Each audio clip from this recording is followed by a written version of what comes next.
inson tug'ildi mana bu dunyoda, ma'lum bir birinchi ona suti beriladi bizga, to'g'rimi? Ona suti Alloh tomonidan mo'jiza bo'ladi. Bunaqangi shirin ta'mni hech qayerda topolmaymiz. Ona sutichalik ta'mni biz topolmaymiz.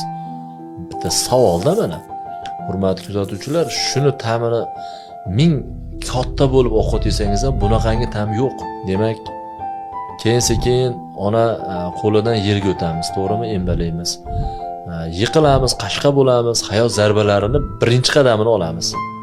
Undan keyin sekin qiziqishimiz bog'chadan keyin maktabga birinchi borgan kunini eslaysizmi masalan? Qanaqa bir shirin tuyg'u, qanaqa bir muhabbat, qanaqangi bir ulkan rejalar bo'ladi, to'g'rimi?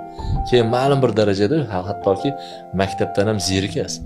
Hatto o'qituvchilaringiz e'tiroz qiladi ota-onangizga, haligi maktabdan qochib ketgan davrlaringizda, birinchi sinfda shijoat bilan borgansiz.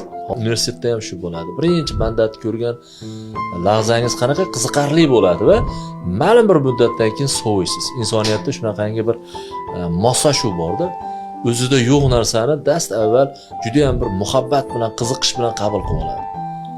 Demak, shu qabul qilib olgan holatdan keyin zerikadi asta-asta.